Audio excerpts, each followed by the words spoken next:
Everyone has a story. Welcome to In Her Words, a podcast from women in entertainment where female creatives and allies share their stories in their own words. This is a dedicated space centered on how to harness creativity for inspiring and impactful projects in the ever-changing landscape of entertainment. I'm Renee Rossi. I'm Gretchen McCourt. And this is In Her Words.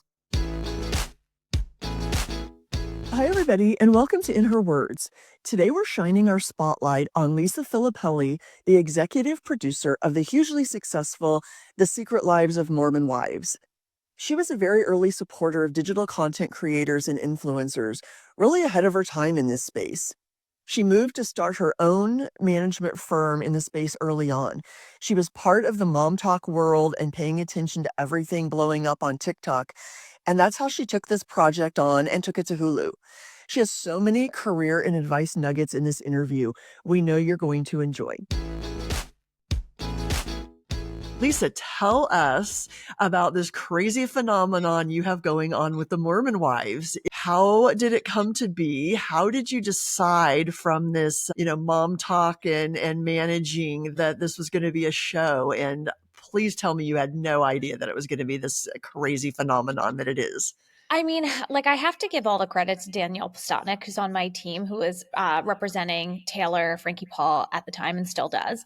And she came to me, she was like, "Are you seeing this?" And everybody's like kind of talking about what was happening on TikTok, where all of the controversy, the swinging scandal was coming about. Taylor was talking about it. Everybody was talking about it. It was like trending on TikTok for days. It was really, truly wild. Danielle was like, "Taylor is a show." She's like, "She's a reality star. Like, I know this. Like, I feel this." She was like so committed and so passionate. I was like, "Great. Then like, let's make a show." We were really fortunate that a lot of other people were paying attention to it and sort of saw it. So we had incoming calls. And then at the same time, we were like, well, if there's incoming interest, there's going to be other interests as well. So like, let's look at who we've worked with before, who's a great partner to us. I reached out to a producer named Russell Staglick, who I had worked with on another project years ago, who is a producer over at Jeff Jenkins Productions. And he was like, "This is a hit. Totally. Like, let's go. Let's do it." I was like, "Amazing. Okay, cool." And then we got really fortunate that Hulu had been tracking the scandal as well. And they knew about it and there was already interest. And so it happened pretty quickly, how it all came to be. And I mean, I will say, like, from the jump, we all knew it was going to be huge. And we were really concerned because there have been so many attempts of sort of like the influencer crossover thing. And we have always felt that like story really needs to drive everything, like in a great movie, in a great TV show, in a great TikTok. Like you need a great story, right? You need that. And we knew that the behind the scenes on this was so much better than what was going on publicly. And the girls were really open to doing it all. And like there are these sort of content groups that happen. So it just all came together like perfectly. I had a client once say to me many years ago, "Make it easier, make it obvious." And this was like easy and obvious. And I was like, that's how you sort of know.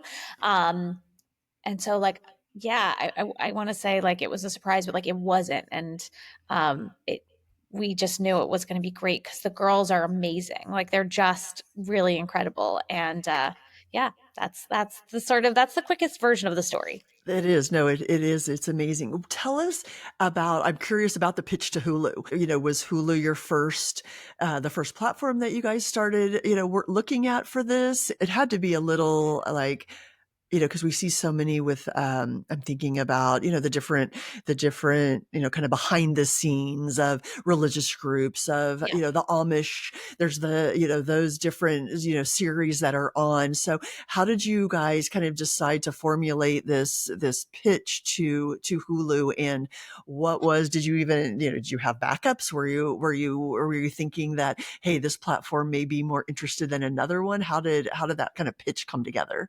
Yeah, I mean, Russell and Jeff had a partnership with Hulu already. Oh, okay. They knew about Taylor and they were interested.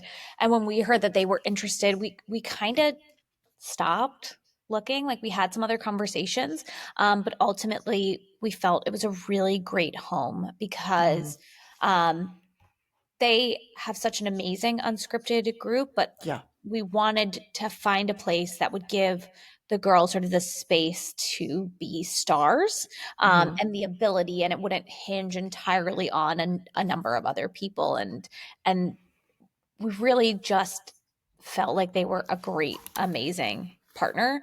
And yeah, so I was like, it wasn't even like it just really came together so simply. So it just worked out. And how do you navigate being careful with the religious side of things or the just kind of the bigger picture? And it's, it's their story, their reality. Yeah.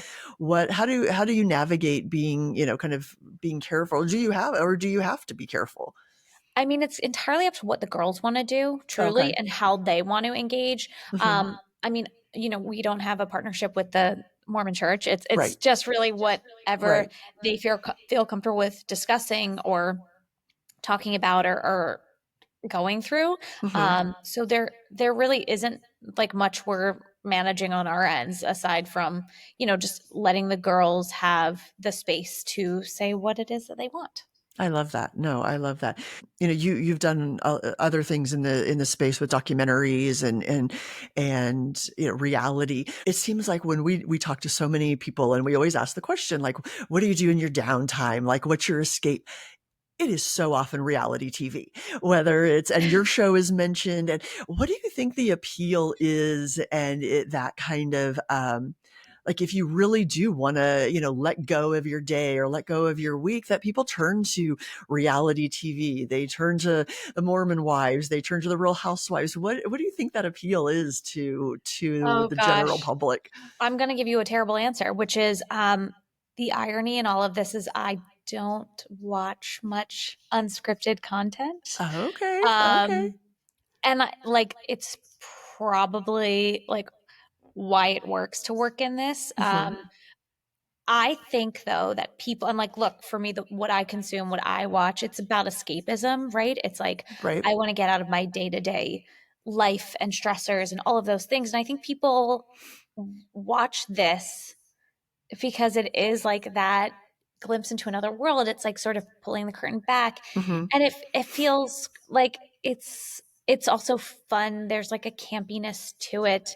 But like I always say like I'm the worst at answering this question, because people come to me all the time with like unscripted stuff, and I was like, I don't know. I'm sorry. Like, um, Because but I mean, you're in it day to day. Maybe that's it. Like you yeah, say, it's and everybody like kind of picks yeah, what their escapism can be. totally. And I mean, like prior to this, I mean, I have worked on like more of social justice projects in the Mhm, sort of mhm. unscripted space and those kinds of things. But yeah, like I mean, like I'm a like Gilmore Girls loyalist. Like I just if I need a break, I'm like, okay, it's time to hang out with Lorelai and Rory today. Oh, yeah. That is I love scripted sort of YA content. Like that Uh-huh. is where I go. And I think everybody just like wants to get a glimpse into another world and also find a way to like disconnect from Right, right. reality of what's happening, because sometimes that is like it's more fun to watch the chaotic reality than the actual real reality that's unfolding. Mhm. We're big Gilmore Girls, in our house too, and I love it's that. funny, yeah, there's so many shows like that where, people they talk about when, people's anxiety is high. Yeah. That's why, the Gilmore Girls, Seinfeld on Yeah. Netflix is Yeah. always, British always, Bake always. Off. Like Yeah. I'm just like need something that's super low stakes Yep. always. It's not gonna Um surprise you because we've seen the whole series so many Yeah. times. Yeah, it's like right, it's like you need that. I can't be stressed watching a Mhm. show. I remember my husband and I were watching something recently, and I was like, I can't watch something that I feel like I need to have a come down from afterwards. Like that, Right. I can't, it's too much for me. Like I need, like we have high intensity lives, and at the end of the day, I just need to, like, I need my base level to be low. Right, right. So tell us what's next for the series and what's next for for fans. I mean, I feel like this show, obviously on Hulu, has is so popular. but it has a life of its own on so many platforms. I mean, obviously on TikTok and where they started, but there are so many, like rabbit holes you can go down to with the husbands and the fan base. And so what are you guys looking at for kind of next steps and where you can take the show further? Yeah, I mean, I think people are always surprised when I say like the show's very minimally like produced from like a Hmm. reality sort of Okay. standpoint. Um, season 2 makes season 1 look boring, which is wild. So we're really excited that that's coming out May 15th. Um, yeah, it's really just it's following the girls and like getting a glimpse into what their lives are and what's going on, how the show has really affected them. I think, like I mentioned earlier, I mean, there's a lot more now of right that sort of digital to traditional crossover that's happening, Hmm. and it had to be done in a particular kind of way. And I think we've seen that with a couple of examples, right, with this show with Beast Games. And it's funny Yeah. because the people who are behind those are people like me who've been in creator economy for over 10 years at this point Hmm. and have been sort of pitching this idea for a long time. Um, so I think we're all grateful that everybody's paying attention, but it is about thinking about how the internet impacts the way that content is consumed. And we want to be always ahead of that and mindful of it and know that like the second screen experience is important to the larger screen Hmm. experience, Hmm. and that it all goes hand in hand. No, that is no that is huge of where we're finding the next content creators, where we're finding the next stars. I know you were so great and did are doing our Q&A for our readers and listeners, but you were really early in that digital space and really early in the looking at influencers and content creators and managing and doing that. How come you were so far ahead in that space? What drew you to looking at digital influencers and digital content creators before really before it got popular? I would say probably necessity. I had worked at a more traditional agency, Mm-hmm. Mm-hmm. and it's hard. There are no gatekeepers on the internet, which was really what led me to it. That Mm-hmm. no one had reps at the time. It was a space that people were not interested in. It was. I have no background, history, or relationship to anybody in entertainment at all. So it was really just like trying to make it. Um, and it was white space. It was just a place where like no one was treading, with the exception of a handful of a few, including Sarah Penna, who started and founded Big Frame, which is where I went to sort of like Yeah. really learn everything. And she taught me everything. I still talk to her all the time, like Mm-hmm. credit her with every part of my career success is just because of her and how much she guided me and helped me and supported me. And yeah, it was really that I didn't feel like I could find a place in traditional media, Mm-hmm. um, because of the way it's set up. Um, and at the time, it was hard financially for me to work at companies like that and, Mm-hmm. um, pay my bills. Um, I was working second jobs when I was at more traditional companies, Mm-hmm. and the path is not super clear all the time. I think there have been a lot of changes that have been made. Um, but it was just like there were all of these people who were doing all of these amazing things with all of these eyeballs, and nobody was advocating for them. Right. Right. And I felt like there was an opportunity to have someone advocate for people. And I think because of my own personal background, it was like no one was giving them a shot. And so I was like, why not try? Why not me? Why not try to figure this space out? So that's Right. what really Right. led me to it. I love that. I love the why not me? That's something that we really do, for our younger listeners, on my own children, all of that. Like, why not Yeah, you? right. Figure it out. And you mentioned in a lot of your projects, you social justice and advocating for, marginalized groups and marginalized people. How are you balancing, the and not I don't want to speak to, the none of the Mormon wives aren't in that space, but how do you manage that? How do you manage like something that's super fun and out there, and what do you call it, whether it's just like crazy, fun entertainment versus, making, wanting to do things with a message? Is that Totally. something that, that you can continue to, you can always balance? I think it's hard because look, making content, selling content is not up to me, it's up to buyers, and it's Mm, what they want and what they have an appetite for, and with them it's what their audience has an appetite for. mhm, um, it's definitely not easy to sell those kinds of projects or to get those projects on air. So we look at mhm, creative ways to distribute things, whether that's digital, or on a social platform, or behind a paywall, or using more creator led type efforts to do those things. It's harder to get those projects financed. That sort of everybody knows. You try to think about like the one for you, one for me model. Um, I think it's always fun to have anybody watch what you're making. And so I'm so grateful that Mormons has been as big as it is. But um, yeah, I mean, I think it is hard in the current climate of media, that mhm, there's a lot of stuff, and I think our focus is pulled in many, many, many different directions. And I think what people are wanting is to be entertained right now. mm, So that has become a bit of a challenge. So sometimes it's just like you have to privately and personally focus on those things in ways that you can make impact, mhm. if it's not something that the market is wanting to explore more of. No, that challenge, and I feel like there's, you know, we as consumers now have to do more work. If we're looking for a certain type of content, there's what's at us that's there. That's the easy, that's the easy consumption. But as we're, I feel like in the last, 12, 18 months, documentaries were just, there was just such a huge push, which was lovely because some were entertaining, some I mean, you learn so much. Mhm. And so, but then if it kind of goes out of vogue, you said, then it's, what are they buying, where it, and not only what are they buying, but what are they marketing? Yeah.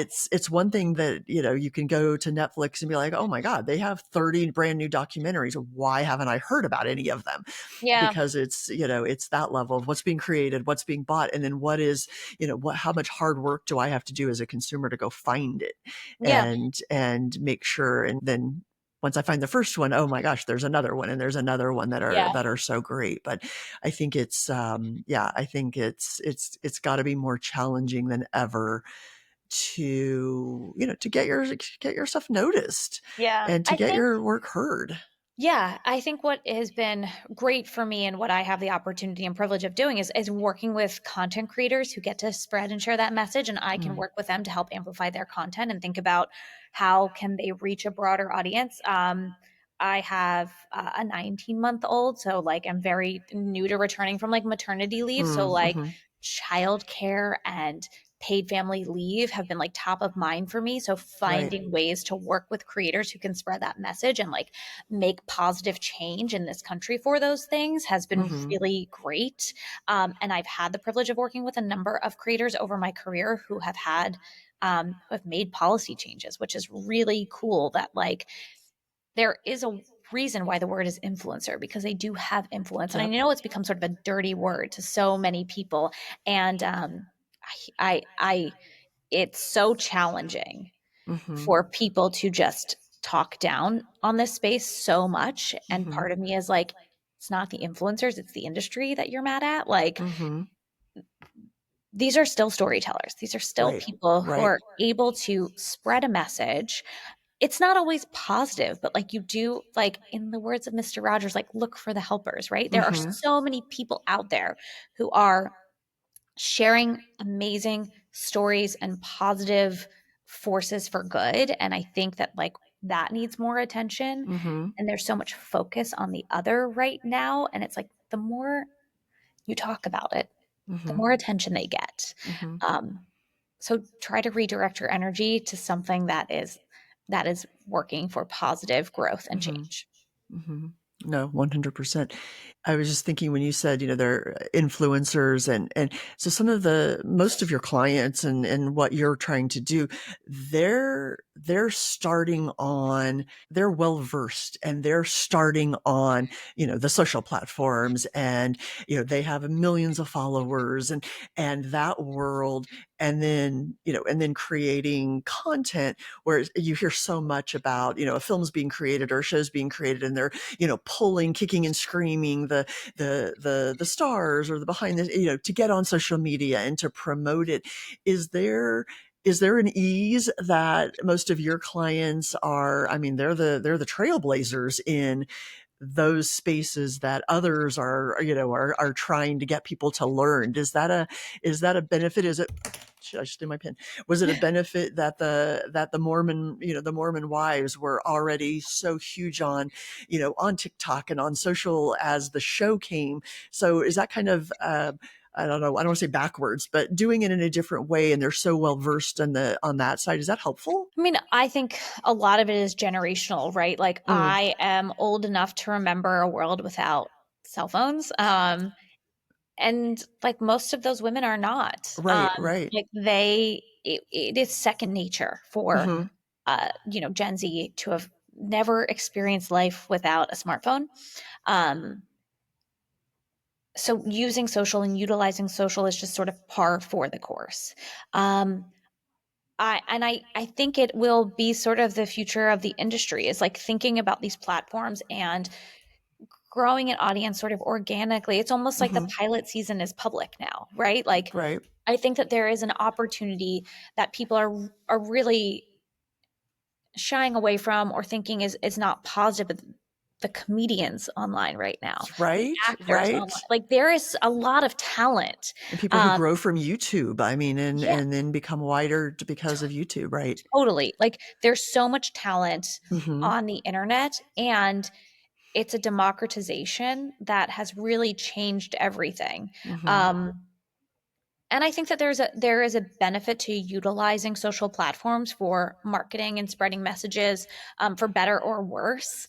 Um, I was reading something this morning about how there are smaller things people are paying attention to, so maybe it will mean like having more independent films and really story led and story driven content, which I think is so needed and necessary. And I think mhm. like Frankensteining a billion followers together does not make a good project. Right, But right. it just like it's got to be story, and then you will get the halo effect of social and marketing because people will just talk about it whether Mhm, the star or the supporting has a billion followers or not. Really, like that's really what it comes down to, because ultimately all of our girls, yes, they existed as talent before, they had businesses before, they were mhm, generating revenue prior to the show, but not in the millions and millions. It was like mhm. in a couple 100,000, but again, it's led by story. Right, And right. that's what people really care about.